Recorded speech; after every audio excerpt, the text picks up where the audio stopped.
subuh. Barulah setelah itu matahari terbit dari arah barat. Nah, kata Allah, kata Rasulullah, saat malam panjang itulah ibadah yang terakhir manusia di muka bumi. Kenapa? Besoknya seluruh Al-Quran Allah sudah hilangkan di muka bumi. Seluruh Al-Quran. Orang ingin melihat Al-Quran, dicari, tinggal lembaran-lembaran putih saja lagi, tidak ada tulisan. Orang-orang yang hafal Al-Quran 30 juz akan hilang seluruh hafalannya. Orang yang hafal Al-Fatihah dan Qul Huwallahu Ahad sekalipun akan hilang seluruh hafalannya dari kerongkongannya. Tidak ada lagi ibadah. Tidak ada lagi amalan kecuali di hati mereka iman Allah, Allah, Allah. Setelah itu tidak ada lagi. Kaum muslimin, Rasul mengatakan matahari itu terbitnya hanya setengah hari saja, lalu tenggelam balik di tempat dia terbit tadi, yaitu sebelah barat, dan besoknya dia terbit sebelah timur seperti biasa. Tapi Allah munculkan tanda kiamat yang nomor 6. Tanda besar kiamat nomor 6, yaitu seperti dalam surat Al-Anbiya, keluarnya binatang raksasa dari dalam perut bumi sebanyak 3 kali kemunculan di tempat-tempat yang berbeda-beda. Binatang ini Allah sebutkan dalam Al-Quran dengan sebutan Dabbatul Ardi, binatang melata dari dalam perut bumi. Binatang ini berbulu tebal dan panjang, kata Rasulullah Sallallahu Alaihi Wasallam, boleh berbicara dengan bahasa manusia. Dan dia membawa tongkat Nabi Musa, cincin Nabi Sulaiman. Tongkat ini akan ditunjuknya kepada orang-orang kafir. Maka orang kafir itu, kata Rasulullah, menghitamlah wajah mereka, menghitamlah seluruh tubuh mereka, bagaikan punggung-punggung kuali yang hangus, hitam. Dan cincin Nabi Sulaiman akan diusapkannya ke wajah orang-orang yang beriman yang masih hidup di bumi pada saat itu. Maka kaum muslimin, orang beriman ini pun menjadi putih, bersih dan bercahaya wajahnya, sehingga benar-benar berbeda antara orang beriman dengan orang kafir. Maka setelah itu, kata Rasul, muncullah tanda besar kiamat yang nomor 7, yaitu angin lembut bertiup dari arah timur. Angin lembut bertiup dari arah timur. Angin ini sejuk, lembut. Tidak ada satupun orang yang mengenal Allah dan beriman kepada Allah di timur dan di barat, di utara dan di selatan, di seluruh permukaan bumi ini. Apakah dia tinggal dalam perut gua, apakah dia tinggal di gunung, di lembah, di pulau, di gurun Sahara, dimanapun saja ada orang beriman, angin ini akan menjemputnya, angin ini akan menyentuhnya, dan dia pun meninggal di situ.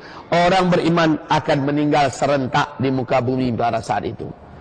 Seluruh orang yang mengenal Allah, beriman kepada Allah, apakah imannya kuat, apakah imannya sedikit, meninggal serentak. Seolah-olah binatang tadi muncul buat memberi tanda, lalu setelah putih, bersih orang beriman ini, angin itu datang menjemput kepada orang-orang yang sudah diberi tanda, dan meninggallah. Tidak ada lagi tersisa orang beriman. Faham sekarang kenapa Nabi mengatakan selama masih tersisa satu saja orang beriman di muka bumi, Allah akan tunda kiamat itu 40 hari lagi. Ini pertanda seluruh orang beriman akan Allah wafatkan secara serentak, sebagai tanda besar kiamat yang nomor 7. Artinya tanda besar kiamat nomor 8 tidak ada lagi orang beriman akan menyaksikan, yaitu penenggelaman bumi di sebelah timur. Tanda kiamat yang nomor 10, nomor 9, penenggelaman bumi di sebelah barat. Dan tanda kiamat yang ke-10 adalah munculnya api raksasa yang menggiring manusia ke wilayah Syam. Dan situlah nanti kiamat raksasa, kehancuran alam semesta terjadi. Kaum muslimin yang kami muliakan, 7 tanda besar kiamat akan disaksikan oleh orang Islam umat Nabi Muhammad. Kapan itu, Pak Kiai? Mungkin 1000 tahun lagi kah? Atau mungkin 100.000 tahun lagi? Ada yang berani mengatakan demikian? Yuk kita dengarkan sebentar hadis-hadis Nabi Muhammad SAW yang menyebutkan tentang umur umat Islam, tentang umur umat Islam ketika aku diutus oleh Allah sebagai Nabi dan Rasul, sampai wafatnya orang Islam di muka bumi ini secara serentak. Allah memberikan rentang waktu yang disediakan oleh Allah untuk umat Islam lebih dari 1400 tahun, kata Rasulullah, tapi tidak sampai 1500 tahun hitungan Hijriyah. Saya ulangi, dalam hadis-hadis yang sangat banyak, mulai dari Nabi diutus sebagai Nabi dan Rasul sampai wafatnya seluruh orang Islam serentak di muka bumi ini, ada umur umat Islam yang telah Allah bataskan, yaitu lebih 1400 tahun hitungan Hijriyah, tidak sampai 1500 tahun. Allahumma sholli ala Muhammad. Masya Allah, kita sudah 1400 tahun berapa sekarang? Hitungan Hijriyah. Tahun Hijriyah kita sudah berapa sekarang kaum muslimin? 1435. 1435 Hijriyah. Rasul mengatakan umur umat Islam lebih 1400 tahun dan tidak sampai 1500 tahun. Kita sudah 1435 sekarang ini. Ada hadis-hadis yang lain yang penuh dengan hitungan-hitungan matematika. Syekh Ibnu Hajar Al-Asqalani yang terkenal dengan kitab fenomenal beliau, Syarah Sahih Imam Al-Bukhari, yaitu judul kitabnya Fathul Bari. Beliau adalah pakar dan ahli hadis dunia, yang kitab Fathul Bari menjadi rujukan seluruh ulama-ulama besar dunia sampai hari kiamat. Beliau mengumpulkan hadis-hadis Nabi ini di dalam kitab Umur Umat Islam beliau, di Syarah Fathul Bari, dan juga dalam kitab Al-Ijarah jilid yang keempat naskah asli Arab, halaman 570-an di kitab Al-Ijarah. Juga lihat di Kitabul Fitan tentang umur umat Islam. Apa komentar Syekh Ibnu Hajar Al-Asqalani? Lebih dan kurang, mungkin lebih sedikit, mungkin kurang sedikit, umur umat Islam sejak Nabi diutus sebagai Nabi dan Rasul berakhir dengan wafatnya seluruh orang Islam di dunia, lebih dan kurang, boleh jadi lebih sedikit, boleh jadi juga kurang sedikit, adalah 1476 tahun saja. Lebih dan kurang sedikit. Imam As-Suyuti mengatakan, kalau menurut hitungan saya dari hadis-hadis Nabi, 1477 tahun saja. Beda setahun saja.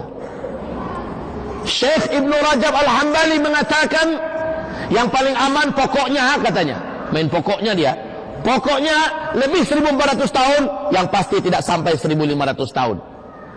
Nah kaum muslimin, yuk kita coba menghitung dengan hitungan Syekh Ibnu Hajar Al-Asqalani. Beliau mengatakan umur umat Islam ini lebih dan kurang 1476. Sekarang kita berapa, Pak? 1435. Silakan dikurang-kurangi. Berapa sisa yang di depan kita lagi? 41 tahun saja lagi. Lalu umat Islam akan meninggal serentak. 7 tanda besar kiamat akan kita dapati, akan kita temukan. Masya Allah, la haula wa la quwata. Allah, Allah, Allah, Allah. Hitungannya Hijriyah loh. Hijriyah itu mulai dihitung sejak kapan? Sejak Nabi Muhammad hijrah dari Mekah ke Madinah, kan? Artinya ada 13 tahun semenjak beliau diutus sebagai Nabi dan Rasul, belum kita masukkan dalam hitungan. Artinya yang 41 tadi dikurangi lagi 13. Berapa? Tinggal 28 tahun lebih dan kurang ke depan. Makanya ulama-ulama besar Timur Tengah sekarang mengatakan, memperingatkan manusia semua, bahwa kasus pertempuran, peperangan, pembantaian yang terjadi di Suriah hari ini adalah cikal bakal tegaknya khilafah yang terakhir di muka bumi. Karena khilafah akan tegak di Damaskus, dan berjayanya nanti di Palestina, kata Rasulullah dalam hadis-hadis beliau yang sahih. Kaum muslimin yang kami muliakan, Masya Allah, kita sedang menuju akhir zaman. Pak Kiai, Ustadz, kami berat menerima dan mungkin kami tidak percaya. Ya terserah. Faman syaa falyu'min wa man syaa falyakfur. Yang mau percaya, imanilah ini. Yang tidak mau percaya, kufurilah. Tidak ada masalah. La ikraha fid din. Seorang hamba Allah, Zulkifli Muhammad Ali, entah apa alasan dan bagaimana caranya, Allah takdirkan pada malam tanggal 31 Februari di Bintulu, Allah datangkan ke masjid Darul Hidayah, berbicara di hadapan hamba-hambanya, menceritakan dengan secara jelas dan terang hadis-hadis Rasulullah, ayat-ayat Allah, tanda-tanda alam tentang dekatnya kiamat. Ternyata ada yang tidak percaya, terserah. Tidak ada yang memaksa. Tapi yang percaya, maka ada tawaran berikutnya yang ditawarkan oleh Rasul. Tawaran bahasa Malaysianya benar, tawaran juga. Ada tawaran Rasulullah kepada umatnya. Yang percaya, kalian lakukan ini, kalian lakukan ini, kalian lakukan ini, agar kalian selamat, agar kalian terjaga. Yang tidak percaya, maka dia masih menari-nari di muka bumi ini.